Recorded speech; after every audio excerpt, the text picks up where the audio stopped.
dari pemeriksa itu adalah PNS gitu, jadi yang ada NIP-nya. Jadi jangan sampai ke puskesmas yang memang untuk tes kesan yang seperti biasa saja itu tidak diperbolehkan, ya, alkohol dan lain sebagainya.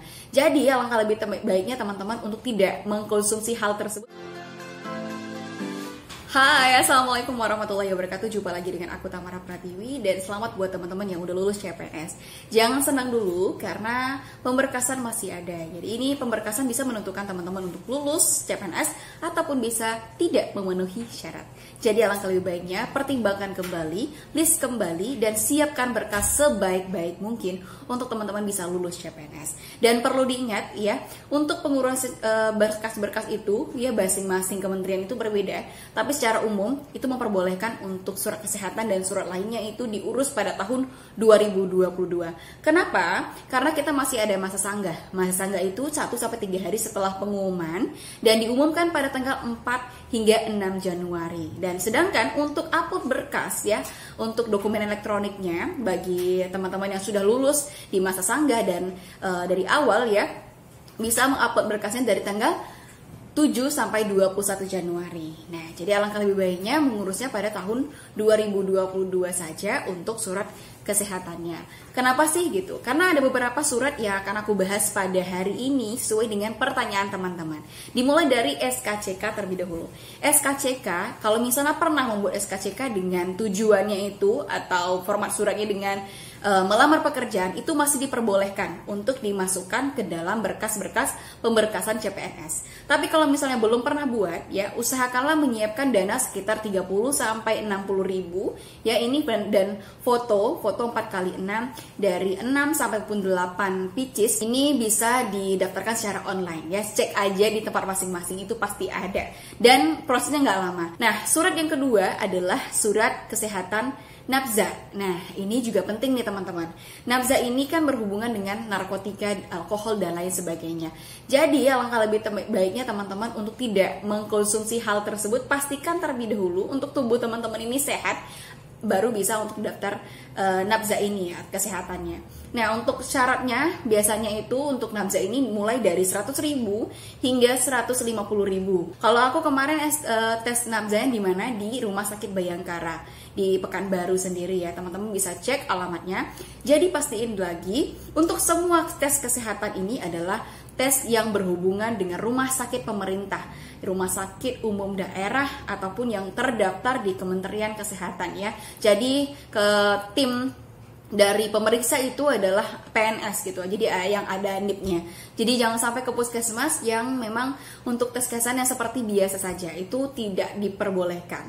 Karena kita di pemberkasan sendiri teman-teman pasti ada upload tentang nomor suratnya, yang kedua tanggal suratnya, yang ketiga nama yang pemeriksa gitu ya, itu berdasarkan NIP-nya dan gelarnya. Jadi pastikan sekali rumah sakit di tempat tinggal teman-teman tersebut adalah tim pemeriksa yang PNS, dokternya PNS gitu ya, jadi terdaftar gitu. Jadi kita nggak bolak-balik dan nggak buang-buang duit. Dan sekalian kita ada cek urin. Cek urin ini di sini biasanya memakan waktu sekitar 1-3 jam tergantung antrian. Surat kesehatan lainnya adalah surat kesehatan jasmani. Nah, ini bervariasi sekali untuk pengalaman aku tahun 2019 yang ceknya tahun 2020 mulai dari harga 100 hingga 500 ribu. Ini tergantung bangetnya. Kalau aku tuh pernah di Rumah Sakit Petala Bumi di Pekanbaru, itu harganya bervariasi tadi 100 sampai 200 ribuan. Rekomendasi dari teman-teman CPNS sebelumnya, jadi aku coba di sini karena ini paling murah. Ada yang lebih mahal lagi di Rumah Sakit Umum Daerah Arifin Ahmad.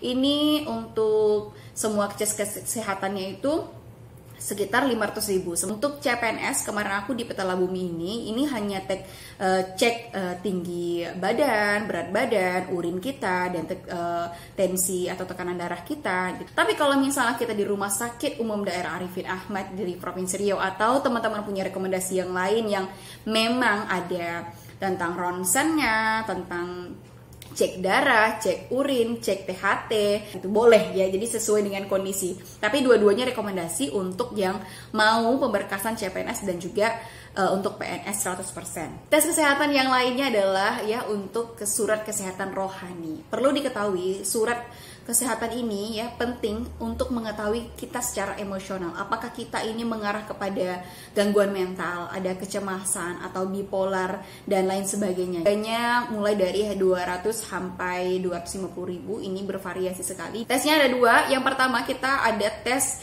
MMPI dan menguras waktu sekali. Karena soal ini sebenarnya nggak ada yang salah dan benar nih teman-teman. Tapi lebih kebanyakan bagaimana cara kita menentukan nih, apakah kita ini orangnya seperti apa, apakah kita masih stabil dan positif ya, seperti itu. Tapi banyak soal-soal yang ada di MMPI itu tersebut kayak sering diulang gitu. Itu menyatakan apakah kita konsisten atau berubah-ubah gitu dengan pertanyaan yang sama gitu. Dan tes kedua pada rohani ini, tes wawancara ini dilakukan oleh tim pemeriksa kesehatannya langsung. Jadi kita wawancara bersama dokter untuk menentukan kondisi tubuh kita dari hasil MMPI ini. Nah, yang paling lama mengurusnya adalah surat dari kesehatan rohani ini teman-teman. Ada yang 1 hari selesai ya kan, ada yang 2 hari selesai, ada yang 3 hari selesai, tergantung dari banyaknya peserta. Nah, untuk yang teman-teman mungkin masih bekerja dan lain sebagainya, usahakanlah memang mengkhususkan waktu untuk tes rohani ini. Jadi jangan sampai nanti hanya selingan gitu, karena itu akan membuat kita jadi cemas gitu untuk nggak fokus menjawab soal-soal dari tes rohani atau MMPI tersebut. Lagi ya, untuk pengurusan surat-suratnya, gunakan KTP yang valid dan yang aktif. Kalau misalnya KTP-nya masih menikah ataupun masih lajang, pokoknya berbeda dengan pendaftaran kemarin, ya uruslah gitu. Lebih baiknya status KTP itu dengan yang semestinya gitu. Jadi ketika kita mengurus kesehatan, yang diisi mereka adalah pun menikah misalnya seperti itu. Jadi sesuai dengan KTP kita.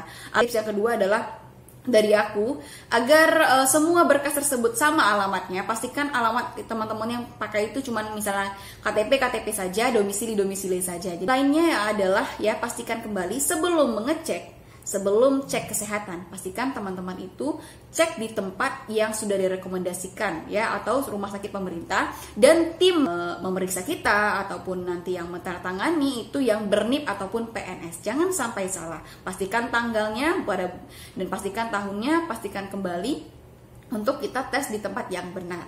Tips yang lainnya adalah teman-teman yang untuk cek kesehatan jangan sampai begadang. Dan konsumsi aja sebelum H-1 atau H-2 itu makanan-makanan yang sehat saja terlebih dahulu. Kalau teman-teman perokok, kurangilah rokoknya. Kenapa? Itu akan berdampak, ada dampak negatif yang kita akan rasakan pada tes kesehatannya gitu. Jadi alangkah lebih baiknya mempersiapkan diri kita sebelum cek kesehatan agar hasilnya benar-benar valid, sehat, dan kita juga semakin kuat untuk bisa upload berkas tersebut. Nah, untuk pertanyaan lebih lanjutnya lagi, silahkan follow Instagram saya ataupun komen di bawah ini ya, silahkan akan aku jawab ya. Semoga teman-teman sehat, jangan lupa ya, jangan sampai berkas tersebut terselip dan lain sebagainya sampai menimbulkan TMS atau tidak memenuhi syarat ya. Selamat menuju CPNS tahun 2021, semoga kita bisa berjumpa kembali. Wassalamualaikum warahmatullahi wabarakatuh.